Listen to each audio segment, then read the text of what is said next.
Welcome to episode 71 of the Loane Hockey Podcast, where today we're going to talk about creating deception in the corners and specifically deception when you have the puck on your stick. And so, deception's a big thing when I'm talking about what I'm talking about because I love incorporating deception into the player trends of the game and how players are able to utilize deception in many different ways. And deception is very important in a lot of different ways because deception adds elements to a player's games where they're able to tactically create space, be able to create separation, be able to create space for themselves in many different ways. And deception can be a form of manipulation where you can manipulate in a variety of ways. So you can manipulate through the stick of the defenseman, you can manipulate through the hands, you can manipulate via feet, and you can manipulate in terms of being able to create body position elements and body leverage.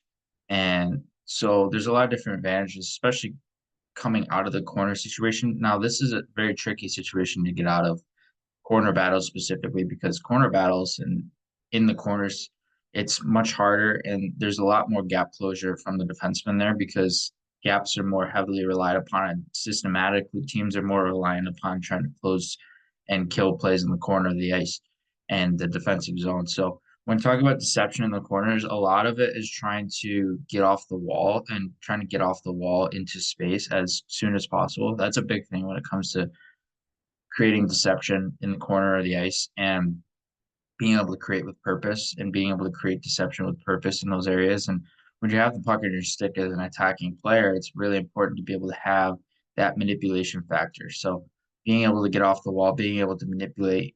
And usually in those scenarios, it's more through the feet than anything else. Because if you're trying to manipulate through the stick, it's going to be much harder because the stick is going to be positioned right on you in terms of a 50-50 battle, a one-on-one battle, or something along those lines, especially when you're in the corner because the gap is going to be much tighter from the defenseman. So you want to look at either the feet or trying to even go through the hands, but ideally the feet and trying to use deception with the puck by going through the feet. Because if you can turn the defender's feet in the opposite direction you want to go, that's going to give you leverage, positional leverage, and also can allow you to create separation space. So what is also really codependent on the situation is the positioning of the players coming back and how they're able to position themselves. And sometimes you have teams that like to collapse all five guys in one quadrant of the ice. And I like to think of Tampa Bay as an example where in D zone situations, they like to have collapse coverage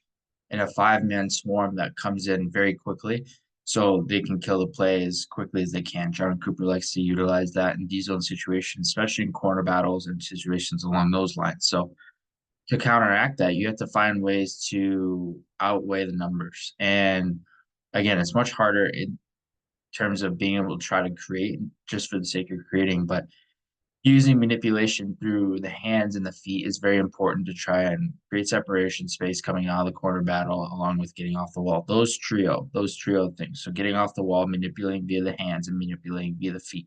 So those are the best three in terms of combination to be able to try and create offense in that regard and trying to create more tactically advanced elements that link together the deception to the puck skills. And another big thing when I talk about deception in the corners is using the eyes, selling the eyes. So as an attacking player, you can sell with the eyes by doing a no look pass or creating a backdoor play or finding a player as a trailer or finding a player off the cycle where the cycle's quick and they're able to execute the cycle efficiently. So that way they can go low to high. So that's another way you can outweigh the swarm situations where there's a five-man swarm or if there's constant closure from the defenseman in those areas is trying to sell plays and trying to use a quick cycle to your advantage and trying to leverage that to try and create space, try and create separation, try and negate man-on-man coverage and trying to get plays and pucks low to high. And so in those situations, it's very dependent on the cycle play. But in terms of being able to manipulate as well, another big thing is fakes, being able to fake via the eyes and also the hands, and that's a really big thing. Faking via the hands can really allow for separation space and creating deception coming out of the corners as well. So if you can sell that aspect and trying to get out of the corner and trying to how do I phrase this? I'm trying to figure out the best way to phrase it. If not, I'm going to come back to that. But Anyway, in terms of trying to create offense and trying to create offense moving downhill, coming out of the corners, you have to have support. And another big thing to add deceptive element is having deactivation from the point. So with this example, I like to think of Colorado as a really good example for this because think of how active their D are, think of how active their weak side D is in those zone situations. Their weak side D isn't afraid to pinch down either to the outside dot line area or pinch inside. So pinch inside into the middle of the ice. And that strong side D also can activate. So they're acting as an interchangeability with the forwards, which creates a little bit of a deceptive layer for the man on man coverage or zone coverage, whatever team the defensive team is playing, whatever structure they're playing. And so with Colorado, they do a really good job being able to incorporate that deception coming out of the corners, especially because they can have that deactivation. They can have the strong side deactive in their pitching or the weak side deactive in their pinching and can create rim options either way for the strong side or the weak side. So with Colorado, it's a really good example. And then you look at the deceptive elements of players who can come out of the corner really efficiently. I think of a player, I was going to say Nathan McKinnon, but Mikko Rantanen is actually really good at this, at controlling down low play and being able to control play in the corners, particularly because of the low center of gravity, particularly because of his size and his reach and his range and his ability to hold off contact really easily. So Rantanen is able to have leverage in terms of body position, being able to use puck positioning, and being able to get through contact and being able to still maintain the body position elements to get through players. So that's one way he's able to create deception coming out of the corners is via body position and being able to use puck protection strength and strengthen his core area, strengthen his upper body, and so on and so forth.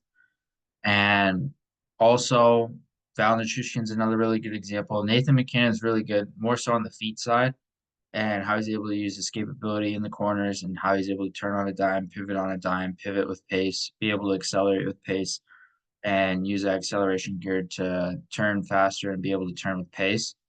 And Colorado is a generally good example when it comes to plays like this. And there's other teams who are really good at creating deception on the corners, and other players who are really good doing this. And another big thing when it comes to creating deception in the corners, being able to utilize it efficiently is understanding timing. So timing and support, timing and transition, timing on the cycle, timing in terms of when to make a pass, when to make a play, when to force things, when not to force things. And being able to understand timing, rhythm can really help players incorporate that deceptive layer into their game because if they're able to hold on to a puck for an extended period of time, then they're able to move off the puck and try to create an element of separation and space and being able to create via deception that way. They can still create deception off the puck. It doesn't always have to be on the puck. They can still create deception in terms of their spacing abilities without the puck to make sure that they can maintain separation, play between checks, and still understand positioning elements efficiently as well.